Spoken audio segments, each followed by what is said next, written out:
Assalamualaikum warahmatullahi wabarakatuh. Perkenalkan, nama saya Rahmat Mardian Saputra, NIM 2670117, Prodi Pendidikan Teknik Mesin, Fakultas Teknik. Baiklah, saya dari kelompok 7 ingin mempresentasikan tentang administrasi keuangan. 1. Pengertian administrasi keuangan. Administrasi keuangan dalam arti sempit yaitu segala pencatatan masuk dan keluarnya keuangan untuk membiayai suatu kegiatan organisasi kerja yang berupa tata usaha atau tata pembukuan keuangan. Administrasi keuangan dalam arti luas yaitu kebijakan dalam pengadaan dan penggunaan keuangan untuk mewujudkan kegiatan organisasi kerja yang berupa kegiatan perencanaan, pengaturan, pertanggungjawaban, dan pengawasan keuangan. Dalam penjabaran di atas dapat diartikan kesimpulan bahwa administrasi keuangan adalah kegiatan dalam pengelolaan dalam hal yang berkaitan dengan segala bentuk pendanaan atau keuangan yang digunakan untuk merencanakan dan mencapai tujuan yang telah dirumuskan oleh suatu organisasi, lembaga, atau perusahaan. 2. Proses administrasi keuangan. A. Perencanaan RPS RKS. Perencanaan sekolah merupakan suatu tahapan dalam menentukan tindakan-tindakan yang dilakukan oleh sekolah terhadap masa depan. RPS berbentuk sebuah dokumen yang di dalamnya menjelaskan terkait dengan kegiatan-kegiatan yang akan dilakukan oleh sekolah pada masa yang akan datang untuk mencapai tujuan yang telah dirumuskan sebelumnya agar dapat terlaksana dengan baik. RPS disusun dengan tujuan untuk 1. Menjamin agar perubahan atau tujuan sekolah yang telah ditetapkan dapat dicapai dengan tingkat kepastian yang tinggi dan risiko yang kecil. 2. Mendukung koordinasi antar pelaku sekolah. 3.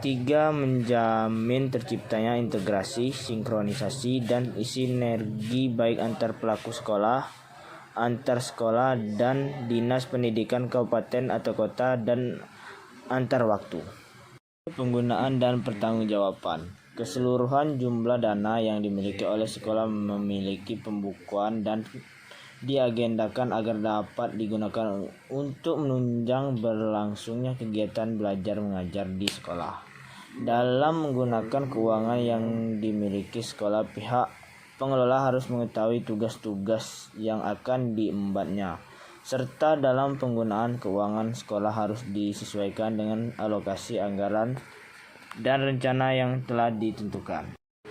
Adapun pertanggungjawaban keuangan sekolah dilakukan dengan cara melaporkan segala pendanaan keuangan yang dimiliki oleh sekolah, baik uang masuk dan uang keluar atau pembelajaran sekolah. Laporan keuangan ini dapat dilakukan pada 3 bulan sekali, 1 tahun sekali, atau pada pergantian kepala sekolah. Pertanggungjawaban keuangan sekolah ini dilaporkan kepada Kepala Dinas Pendidikan, Kepala Badan Administrasi Keuangan Daerah, Dinas Pendidikan Daerah, dan pihak-pihak terkait. Pertanggungjawaban keuangan sekolah dilaporkan oleh bendahara sekolah dan staf sekolah dengan memperhatikan prinsip transparansi. 3. Pemeriksaan dan pelaporan. A. Pemeriksaan keuangan. Pemeriksaan keuangan adalah suatu kegiatan yang dilakukan untuk melihat kesesuaian pelaksanaan dengan rencana yang telah ditetapkan sebelumnya. Pemeriksaan keuangan ini dilakukan melalui tindakan pengawasan. Langkah-langkah pengawasan keuangan sekolah yaitu 1. Memeriksa kesesuaian rencana dengan pelaksanaan yang dilakukan. 2. Mengukur sejauh mana pelaksanaan telah dilakukan dan mencari informasi tentang pelaksanaan kegiatan. 3. Melakukan penilaian pelaksanaan kegiatan ini terkait dengan penyelidikan apakah dana telah sesuai dengan perencanaan atau adanya suatu penyimpangan. 4. Perbaikan. Jika dalam pelaksanaan tersebut ditemukan penyimpangan, maka dilakukan penyesuaian atau mencari solusi atas hal tersebut. B. Pelaporan. Pelaporan keuangan sekolah dilakukan selambat-lambatnya pada tanggal 10 setiap bulannya. Pelaporan keuangan sekolah ini dilakukan dengan tujuan agar pemerintah, orang tua, siswa, masyarakat, dan pihak lain dapat mengetahui ketransparan dana yang dimiliki oleh sekolah. 4. Peran guru dalam administrasi pendidikan. Peran guru dalam administrasi keuangan ini meliputi hal-hal sebagai berikut. 1. Membuat PL keuangan sesuai dengan dana pembangunan. 2. Membuat laporan data usulan pembayaran gaji rapel ke pemerintahan kota. 3. Membuat pembukuan penerimaan dan penggunaan dana pembangunan. 4. Membuat laporan dana pembangunan pada akhir tahun anggaran. 5.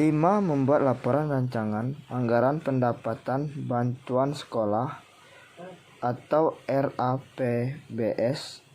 Membuat laporan tribulan dana bantuan operasional sekolah atau BOS.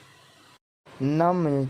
Menyetorkan pajak PPN dan PPh. 7. Membagikan gaji atau rapel. 8. Menyimpan dan membuat arsip peraturan keuangan sekolah. Itulah hasil presentasi saya. Bila ada salah kata saya mohon maaf. Saya akhiri, wabillahi taufiq wal hidayah. Wassalamualaikum warahmatullahi wabarakatuh.